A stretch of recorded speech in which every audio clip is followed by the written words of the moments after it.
املوک، جس کا اصل نام غشو تھا اور جو بنی تسم سے تعلق رکھتا تھا، بہت بے رحم اور خود غرض انسان تھا۔ لوگوں کی عزتوں سے کھیلنا اس کا مشغلہ بن کر رہ گیا تھا۔ اپنے مخالف قبیلے بنی جدیس کو ذلیل و خوار سمجھتا تھا۔ دشمن قبیلے کو مزید ذلیل و خوار کرنے کی غرض سے اس نے ایک رسم یہ بنا رکھی تھی کہ بنی جدیس کی لڑکیاں شادی کی پہلی رات اس کی حویلی میں لائی جاتی تھیں، تب اس کے بعد وہ اپنے شوہروں پر حلال ہوتی تھیں۔ اگر کوئی اپنی عزت بچانے کی کوشش کرتا تو اسے سخت سزا دی جاتی تھی، کیونکہ اب اس کا راج تھا۔ اس لیے اس نے بنی جدیس پر ظلم و ستم کر کے اس کی کمر توڑ دی تھی۔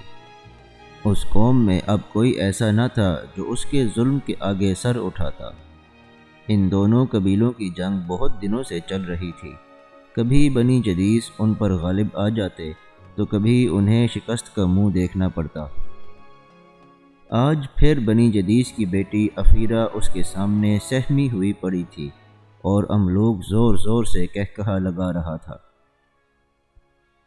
قلعہ مشکر کی سنگی دیواریں برسوں سے یہ ہولناک تماشا دیکھ رہی تھیں۔ مظلوم افیرہ کبھی مشکرہ کی اونچی دیواروں کو دیکھتی تو کبھی سہمی ہوئی نگاہوں سے اس املوک کو دیکھتی جو اس کے پاس کھڑا زور زور سے ہنس رہا تھا۔ اس کا جی چاہ رہا تھا کہ وہ مشکرہ کی دیواروں کو توڑ کر بھاگ جائے یا اس خونخوار درندے کا خون کر دے، مگر وہ کچھ نہ کر سکتی تھی، کیونکہ اس سے مقابلہ کرنا اس کے بس میں نہ تھا۔ کہاں وہ خونخوار دیو اور کہاں یہ مظلوم اور کمزور لڑکی۔ لہٰذا ہر لڑکی کی طرح یہ بھی بے بس ہو گئی اور رونے دھونے کے سوا کچھ نہ کر سکی۔ مگر اسود کے دل میں جو آگ بھڑک اٹھی تھی اب وہ بجھنے والی نہ تھی۔ اس نے انتقام لینے کی غرض سے بنی جدیس کے تمام بزرگوں اور بڑوں کو جمع کیا اور انہیں غیرت دلاتے ہوئے بولا، اے بنی جدیس کے عزت داروں، تم بنی جدیس کے معزز اور عزت دار ہو، کیا تمہیں شرم نہیں آتی جب تمہاری بہن بیٹیوں کی بے حرمتی کی جاتی ہے؟ پھر اسود جوش میں آ کر کہنے لگا، اگر تم میرا کہنا مانو تو یقین جانو اسی میں تمہارا بھلا ہے، تمہیں اس ذلت کی زندگی سے نجات مل جائے گی اور تم عزت کی زندگی گزارو گے۔ یہ کیسے ہو سکے گا؟ اسود سے کسی نے پوچھا۔ تم کسی بڑی دعوت کا اہتمام کرو جس میں املوک کے علاوہ بنی تسم کے دوسرے معززین بھی شرکت کریں۔ اس کھانے میں کوئی ایسی زہریلی چیز ملا دو جس کے کھانے سے یہ سب مر جائیں، یا جب یہ سب کھانے میں مصروف ہوں تو انہیں کاٹ کر ڈال دو، تاکہ ان کے غیر انسانی مظالم سے نجات مل سکے۔ مجھے یقین ہے کہ پھر ہماری بہن بیٹیوں کی عزت و آبرو سے کھیلنے والا کوئی نہ رہے گا اور ہم عزت اور سکون سے زندگی گزار سکیں گے۔ جو کچھ اسود کے دل میں تھا اس نے سب کے سامنے کہہ دیا۔ بنی جدیس نے جب اسود کی یہ ترکیب سنی تو انہیں اپنی عزت و آبرو بچانے کی امید نظر آنے لگی۔ ان کے مرجھائے ہوئے چہرے خوشی سے کھل اٹھے۔ ہاں، یہ بالکل ٹھیک ہے اسود، مجمع میں سے کوئی جوش میں کھڑا ہو کر بولا، ہم املوک اور اس کے ساتھ آنے والوں کو کاٹ کر ڈال دیں گے، جو ہماری عزت سے کھیلتے ہیں انہیں اپنے نیزوں سے چھید دیں گے، ہم ان میں سے کسی کو نہیں چھوڑیں گے جو سرداری کر سکے یا اپنی طاقت کا دم بھر سکے۔ اس طرح ہم ایک بار پھر غالب آ جائیں گے۔ پورے مجمع کے لوگوں نے مل کر اس ترکیب پر عمل کرنے کا فیصلہ کیا۔ پھر اسود نے کہا، میں اس دعوت کا تمام خرچہ برداشت کروں گا اور خود املوک کو دعوت دے کر آؤں گا۔ وہ اس دعوت میں ضرور شرکت کرے گا، نہ صرف خود ہی بلکہ اپنے دوسرے ساتھیوں کو بھی اس دعوت میں لائے گا۔ پھر سب نے مل کر دعوت کا ایک دن مقرر کیا اور اپنے پروگرام کو عملی شکل دینے کی تیاریاں کرنے لگے۔ کیونکہ اسود کے دل میں انتقام کی آگ بھڑکی ہوئی تھی، اس لیے وہ جلد از جلد اس کام کو انجام تک پہنچانے کا خواہش مند تھا۔ وہ صبح ہونے کے انتظار میں رات بھر نہ سو سکا، کبھی کروٹیں بدلتا تو کبھی اٹھ کر ٹہلنے لگتا۔ ساری رات اس نے بڑی بے چینی سے کاٹی۔ صبح ہوتے ہی اس نے بنی جدیس کے سرداروں کو جمع کیا اور سب کو ساتھ لے کر قلعہ مشکر جا پہنچا۔ اسود اور سب سرداروں نے املوک سے ملاقات کی۔ اس کے پاس رباح بن مرہ بھی بیٹھا تھا۔ یہ خرانٹ بنی تسم میں بڑا دانا سردار مانا جاتا تھا۔ اس نے اسود کے چہرے کو غور سے دیکھا مگر کچھ کہا نہیں۔ وہ چہرہ شناسی کا ماہر تھا۔ وہ اسود کو بھانپ تو گیا مگر خاموشی سے اس کی بات سننے لگا۔ اسود نے املوک کو دعوت دی تو اس نے فوراً قبول کر لی۔ املوک نے اسود سے کہا کہ ہم دعوت میں بھنے ہوئے جانور کھائیں گے۔ اسود نے فوراً حامی بھر لی۔ اسود اور بنی جدیس کے سب سردار خوشی خوشی واپس لوٹ آئے۔ اب انہیں یقین تھا کہ وہ اپنے مقصد میں کامیاب ہو جائیں گے۔ دعوت کا مقررہ دن بھی آن پہنچا۔ دعوت کا اہتمام ایک ایسی عمارت میں کیا گیا تھا جو پتھروں سے تراشی گئی تھی۔ اس عمارت کا نام بیت الحجر تھا۔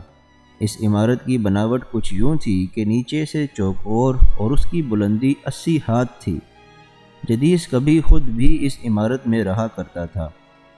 املوک جب اس عمارت میں داخل ہوا تو اس خیال سے بہت خوش ہوا کہ وہ دشمن کے مسکن کو اپنے قدموں تلے روند رہا ہے۔ املوک کے ہمراہ اس کا ساتھی رباح بن مرہ کے علاوہ دوسرے لوگ بھی تھے۔ املوک بہت خوش نظر آ رہا تھا۔ وہ ذرا ذرا سی بات پر کہکہے لگا رہا تھا۔ وہ اس خبر سے بالکل بے نیاز تھا کہ اس عمارت کو جدیس کے غیرت مند نوجوانوں نے اپنے گھیرے میں لیا ہوا ہے۔ املوک نے دیکھا کہ رباح کچھ خاموش خاموش سا بیٹھا ہے اور بنی جدیس کے ان سرداروں کو گھور گھور کر دیکھ رہا ہے جو کام میں مصروف تھے۔ وہ سمجھ گیا کہ ضرور کوئی گڑبڑ ہے۔ وہ مجلس سے اٹھ کر غائب ہو گیا۔ ہجوم زیادہ ہونے کی وجہ سے اس کی غیر موجودگی کسی نے بھی محسوس نہ کی۔ سب لوگ خوش گپیوں میں مصروف تھے۔ ان کے چہروں سے خوشی چمک رہی تھی۔ رباح کو گڑبڑ کا پورا یقین تھا مگر وہ مخالفین کی حکمت عملی نہ جان سکا۔ لیکن ایک انجانے اندیشے کے پیش نظر وہ اٹھ کر باہر چلا گیا۔ رباح بنی جدیس اور اس کے آدمیوں سے چھپتا چھپاتا بیت الحجر کے صدر دروازے تک پہنچ گیا۔ اس نے باہر نکل کر دیکھا کہ بنی جدیس کے نوجوانوں نے عمارت کو چاروں طرف سے گھیرا ہوا ہے۔ ان کے ہاتھوں میں نوکیلے نیزے تھے۔ رباح جیسے دانا کے لیے یہ سمجھنا بالکل مشکل نہ تھا کہ بنی جدیس کے ان مسلح نوجوانوں کے ارادے کیا ہیں۔ جب اس نے اسود کو پہلی بار دیکھا تھا تو اس وقت شک نے اس کے دل میں جگہ لے لی تھی جو اب یقینی صورت اختیار کرتی جا رہی تھی۔ وہ دعوت میں شرکت کرنا نہیں چاہ رہا تھا مگر مجبور تھا کیونکہ املوک کا حکم ٹالنے کی اس میں ہمت نہ تھی۔ وہ پریشان ہو گیا۔ اسے موت بالکل سامنے دکھائی دے رہی تھی۔ اس کے سامنے مسلح جوان آ رہے تھے۔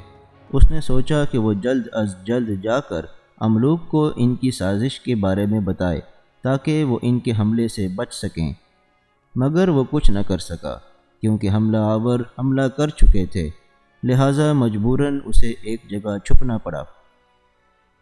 بیت الحجر میں بنی جدیس کے نوجوان اپنا انتقام لے رہے تھے۔ وہ نیزوں سے املوک اور بنی تسم کے سرداروں کو مار رہے تھے اور وہ نوجوان بھی بیت الحجر میں داخل ہو کر انتقام کی آگ بجھانے لگے جنہوں نے عمارت کو گھیرے میں لیا ہوا تھا۔ بیت الحجر میں سارے نوجوان اپنی عزت و آبرو لٹنے کے انتقام کی آگ کو ان کے خون سے بجھا رہے تھے۔ ادھر رباح نے موقع غنیمت جانا اور وہاں سے بھاگ نکلا۔ املوک کو موت کے گھاٹ اتارنے والا اسود کا ہی نیزہ تھا۔ آج اس نے اپنی بہن کی ان چیخوں کا بدلہ لے لیا تھا جس کی آوازیں قلعہ مشکر کے باہر تک سنائی دے رہی تھیں۔ بنی جدیس کے ان جوانوں نے بھی اپنے انتقام کی پیاس بجھائی جو ان کے دلوں میں برسوں سے دہک رہی تھی۔ انہوں نے آج اپنی بہن بیٹیوں کی عزت کو ہمیشہ کے لیے بچا لیا تھا۔ بیت الحجر میں خون کی ندیاں بہہ رہی تھیں۔ چیخ و پکار نے بیت الحجر کی عمارت کو سر پر اٹھا رکھا تھا جو بنی جدیس کے جوانوں کا کلیجہ ٹھنڈا کر رہی تھیں۔ رباح اچھی طرح جانتا تھا کہ اب اسے وادی القریٰ میں بالکل پناہ نہیں مل سکے گی اور اس علاقے کا بادشاہ جندہ بھی اس معاملے میں نہیں پڑے گا، اس لیے وہ وہاں پر بالکل نہ ٹھہرا اور راہ فرار اختیار کرنے میں ہی اپنی عافیت سمجھی۔ یہاں سے بھاگ کر وہ شہر یمن کے شاہ یمن حسان بن تیغ کے پاس پہنچا، جو قوم عاد ثانی سے تھا۔ ہود علیہ السلام کی وفات کے بعد ان کی قوم یمن تک پھیل چکی تھی اور انہی کی شریعت پر عمل کرتی تھی۔ وادی القریٰ میں جو قوم آباد تھی اس کا تعلق سمود سے تھا، اور سمود کاسر کا بیٹا تھا۔ کاسر عاد کے بھائیوں میں سے ایک تھا، جو عاد کے زمانہ عروج میں ہی حجاز اور شام کے درمیان جا بسا تھا، اور یہیں پر اس کی نسل بڑھ رہی تھی، اور یہی علاقہ وادی القریٰ کہلایا، جو احقاف سے الگ ہونے کے باوجود قوم عاد ہی کی محکومی میں تھا۔ کاسر کی موت کے بعد اس کا بیٹا سمود اس علاقے کا حکمران بنا، اور سمود ہی کے بھائیوں میں ایک جدیس اور ایک قسم تھا، اور ان دونوں کی اولادیں بھی اس وادی القریٰ میں رہتی تھیں، مگر اقتدار سمود ہی کی اولاد کے پاس تھا، اور اس طرح یہ ساری قوم سمود کے نام سے مشہور ہوئی۔ حجر جو کہ قوم سمود کے بادشاہ جندہ کا دارالحکومت تھا، اس کے قریب ایک جو کا علاقہ تھا، جس میں یہ دونوں بنی جدیس اور بنی جسم آباد تھے۔ یہ دونوں بڑے قبیلے اور جنگجو اپنے خود مختار ہونے کے باوجود جندہ کی محکومی میں تھے، اس لیے جندہ نہ تو انہیں چھیڑتا اور نہ ہی ان کے معاملے میں دخل اندازی کرتا۔ بہرکیف رباح کی درخواست پر چند روز بعد حسان اپنے قبیلے کے جوانوں کے ساتھ علاقہ جو کی طرف چل پڑا۔ رباح کی بہن کی شادی جدیس میں ہوئی تھی، اس لیے وہ بھی جدیس کی حمایتی بن گئی تھی، کیونکہ دستور کے مطابق عورت پہلے اپنے شوہر کی ہوتی ہے اور بعد میں کسی اور کی، مگر رباح کو اس کے حامی ہونے کی خبر نہ تھی۔ رباح کی طرح اس کی بہن بھی کچھ غیر معمولی صلاحیتوں کی مالک تھی، جن کے بارے میں رباح اچھی طرح واقف تھا۔ راستے میں رباح نے حسان کو بتایا کہ میری بہن سے زیادہ دور تک دنیا میں کوئی نہیں دیکھ سکتا۔ اس میں دیکھنے کی یہ خوبی ہے کہ وہ 3 مرحلے سے سوار کو دیکھ سکتی ہے، اس لیے مجھے یہ خطرہ ہے کہ کہیں وہ تم لوگوں کو نہ دیکھ لے، اس لیے بہتر ہے کہ قبیلے کا ہر شخص ایک درخت کاٹ کر اپنے ہاتھ میں لے لے اور پھر جو کے سفر پر روانہ ہو۔ رباح کے مشورے پر فوراً عمل کیا گیا۔ اتنی احتیاط کے باوجود اس کی بہن یمامہ کی تیز نظروں نے ان کو دیکھ لیا، اور اس نے فوراً بنی جدیس کو ان کے آنے کی خبر دی۔ اس نے بنی جدیس کو بتایا کہ تمہاری طرف حمیری آ رہے ہیں، اور میں نے یہ بھی دیکھا ہے کہ بہت سے آدمی اپنے اپنے ہاتھوں میں درخت لیے ہوئے ان کے پیچھے آ رہے ہیں۔ بنی جدیس کی یہ بدقسمتی تھی کہ انہوں نے مقابلے کی تیاری نہ کی اور نہ ہی اپنی حفاظت کا انتظام کیا۔ انہوں نے اس امر کو عقل کے خلاف سمجھا۔ حسان اپنا لشکر لے کر دوسرے دن صبح سویرے ہی بنی جدیس پر حملہ آور ہو گیا۔ انہوں نے بنی جدیس کے آدمیوں کی خونریزی شروع کر دی۔ بنی جدیس آخری وقت تک لڑتے رہے، مگر قسمت نے ان کا ساتھ نہ دیا اور انہیں شکست کا منہ دیکھنا پڑا۔ ان کے مکان اور قلعے سنسان ہو کر رہ گئے، ہر طرف ویرانی چھا گئی۔ افیرہ کا بھائی اسود زندہ بچ کر بھاگ نکلا۔ وہ ان کے شکنجے سے بچ کر طے کے پہاڑوں کی طرف بھاگ گیا۔ لڑائی ختم ہونے کے بعد حسان کو معلوم ہوا کہ یمامہ نے حملے سے پہلے ہی بنی جدیس کو ان کے آنے کی خبر دے دی تھی۔ یمامہ کے ایسا کرنے پر حسان کو بڑا غصہ آیا۔ اس نے یمامہ کو پکڑنے کا حکم دیا۔ یمامہ کیونکہ رباح کی بہن تھی، اس لیے رباح حسان کے اس حکم سے ناخوش ہوا۔ اسے یقین تھا کہ حسان اس سے بدلہ لیے بغیر نہ رہے گا، اور وہ حسان کے ارادوں سے بھی واقف تھا۔ اس کی اس خوش فہمی نے بھی دم توڑ دیا کہ حسان بنی جدیس کو تباہ کر کے یمن واپس چلا جائے گا، اور رباح اپنے قبیلے کا سردار بن کر اس پر حکمرانی کرے گا۔ یہ اس کی غلطی تھی کہ وہ دشمن کو اپنے علاقے میں خود لایا تھا۔ اب جو بھی ہوا کم ہوا۔ رباح کا پھر کسی کو علم نہ ہو سکا کہ وہ کہاں غائب ہو گیا، اور نہ ہی وہ اس وقت موجود تھا جب حسان کے حکم پر اس کی بہن کو دونوں آنکھوں سے اندھا کیا جا رہا تھا۔ رباح کی بہن یمامہ کا اصل نام زرقا تھا، اس کو غزہ بھی کہتے تھے، اور اس واقعے کے بعد بستی جو کا نام یمامہ رکھا گیا اور یہی مشہور ہوا۔ بعد میں یہ بستی ایک شہر کی شکل اختیار کر گئی۔ بنی جدیس کی ہلاکت کے بعد جب حسان نے جو پر قبضہ کیا تو اس کی خبر وادی القریٰ کے دارالحکومت حجر تک پہنچی۔ جب وہاں کے بادشاہ جندہ کے کانوں تک یہ خبر پہنچی تو وہ بھڑک اٹھا۔ اسے یہ کسی صورت منظور نہ تھا کہ باہر کا دوسرا قبیلہ آ کر وہاں پر اپنی حکمرانی کرے، البتہ اگر اس علاقے پر بنی جدیس یا بنی تسم کی حکومت پر اسے کوئی اعتراض نہ تھا۔ اس نے حسان سے جنگ لڑنے کا فیصلہ کیا اور تیاری کر کے جنگ شروع کر دی۔ جنگ کے نتیجے میں جندہ فتح سے ہمکنار ہوا اور حسان کو الٹے پاؤں یمن واپس جانا پڑا۔ اس وقت وادی القریٰ میں ایک نوجوان بہت زیادہ شہرت پا رہا تھا۔ بہت سے لوگ اس کے گن گایا کرتے تھے۔ وہ نوجوان بہت خوبصورت تھا۔ اس کا سرخ و سفید رنگ، سر کے بال باریک، اوپر کی طرف اٹھے ہوئے اور کالے تھے۔ ان میں کچھ بھورا پن بھی تھا۔ یہ نوجوان لمبے قد اور سڈول جسم کا مالک تھا۔ ننگے پاؤں رہنا اس کی خاصیت میں شمار تھا۔ وہ اکیلا رہتا تھا۔ اس نے کبھی اپنے باپ ابیل کے گھر پر رہنا پسند نہیں کیا تھا۔ ہود علیہ السلام کی تعلیمات کی کچھ روشن کرنیں اس وادی میں بھی آ پہنچی تھیں، جس کی وجہ سے یہاں پر کچھ لوگوں کے دل ان کی تعلیمات سے منور تھے۔ ان لوگوں نے دارالحکومت حجر میں ایک مسجد تعمیر کی جہاں پر وہ ہود علیہ السلام کی دی ہوئی تعلیم کے مطابق اپنے خدا کی عبادت کیا کرتے تھے۔ ان لوگوں کا کافروں اور مشرکوں سے کوئی واسطہ نہیں تھا اور نہ ہی یہ کسی سے الجھنے کی کوشش کرتے۔ ابیل کا بیٹا بھی انہی لوگوں میں شمار تھا۔ ان لوگوں کی تعداد بہت کم تھی۔ وہ کسی دوسرے کافر یا مشرک کو مجبور نہیں کرتے تھے کہ وہ ان کی تعلیمات کے مطابق زندگی گزاریں۔ اس لیے کافروں کو بھی ان کی بالکل پرواہ نہ ہوتی۔ ان ایمان والوں کا تعلق قوم سمود سے ہی تھا۔ جندہ جو قوم سمود کا بادشاہ تھا، اس نے ان ایمان والوں کو کوئی اہمیت نہ دی۔ البتہ ابیل کے بیٹے کی شہرت نے اسے ضرور متاثر کیا، جس کی وجہ سے وہ ابیل کے بیٹے سے خائف رہتا تھا۔ ابیل کے بیٹے کا مزاج بہت شفیق اور حلیم تھا۔ وہ ہر ایک کے ساتھ محبت کا برتاؤ کرتا تھا۔ اپنے گھر وہ کبھی جا کر نہیں رہتا تھا، بلکہ اس نے مسجد کو ہی اپنا گھر بنا لیا تھا۔ اس کی شخصیت میں ایسا وقار تھا کہ سب ہی اس کو عزت و توقیر کی نگاہ سے دیکھتے تھے۔ وہ لوگ جو ہود علیہ السلام کے زمانے میں ایمان لے آئے تھے، ان کی وفات کے بعد وہ بھی منکر ہو گئے تھے۔ ہود علیہ السلام کو اس وقت دنیا سے گزرے تقریباً 100 برس گزر چکے تھے۔ ان کے بعد بہت سے لوگوں نے ان کے مذہب کو چھوڑ کر اپنا پرانا مذہب اختیار کر لیا تھا۔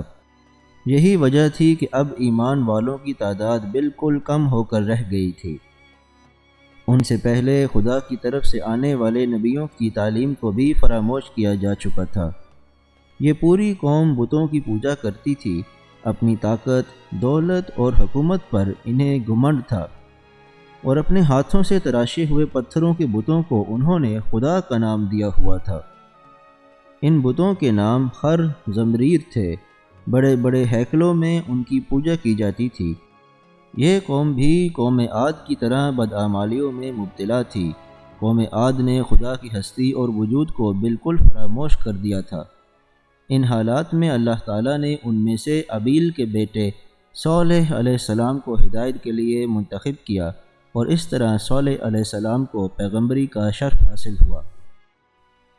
پیغمبری ملنے کے بعد حضرت صالح علیہ السلام نے بڑی جد و جہد کی اور لوگوں کو خدا کی تعلیم دے کر خدا کی طرف بلانے لگے۔ پھر آپ علیہ السلام نے دین کی مشعل روشن کر کے انہیں جہالت اور کفر کے اندھیرے سے نکلنے کو کہا۔ حضرت صالح علیہ السلام نے فرمایا، اے لوگو، تم خدا کی بندگی کرو، اس کے سوا کوئی معبود نہیں اور نہ ہی کوئی عبادت کے لائق ہے۔ وہ خدا نہیں ہے جس کی تم پوجا کرتے ہو، خدا وہ ہے جس نے یہ کائنات بنائی، مجھے بنایا اور تمہیں بنایا۔ اس لیے اس کی عبادت کرو اور ہر وقت اسے یاد کرو، کیونکہ خدا نے تمہیں قوم عاد کے بعد اس کا جانشین بنایا اور زمین پر تمہیں اس طرح بسا دیا۔ تم میدانوں میں اپنے محل بناتے ہو، پہاڑوں کو تراش کر رہنے کے لیے مکان بناتے ہو۔ یہ سب تم پر اللہ کا احسان ہے، اس کی نعمتوں کا شکر ادا کرو۔ ایک دوسرے کے دشمن نہ بنو، میں تمہارے پاس اللہ کا پیغام لانے والا ہوں، اس لیے تم خدا سے ہر وقت ڈرو اور اس کی عبادت کرو۔ اس کے سوا کسی اور کو معبود نہ ٹھہراؤ، ورنہ خسارے میں رہو گے۔ میرا کہا مانو، میں تمہیں اس خدا کے پاس لے جاؤں گا، وہ سچا ہے، وہ ہم سب کا مالک ہے جس نے یہ سب کچھ پیدا کیا ہے، نہ کہ تمہارے خداؤں جیسا جھوٹا جن کی تم پوجا کرتے ہو۔ حضرت صالح علیہ السلام کی اس تقریر کے بعد بستی میں ایک ہنگامہ برپا ہو گیا۔ لوگ باتیں بنانے لگے، بڑی بڑی بحثیں ہونے لگیں۔ جن لوگوں نے انہیں نظر انداز کیا ہوا تھا اور جو دب کر خدا کی عبادت میں زندگی گزار رہے تھے، آج پہلا موقع تھا کہ انہی میں سے ایک نے خدا کی بندگی کا اعلان کیا اور ان کے ان خداؤں کو جھٹلا دیا جن کی وہ برسوں سے پوجا کیا کرتے تھے۔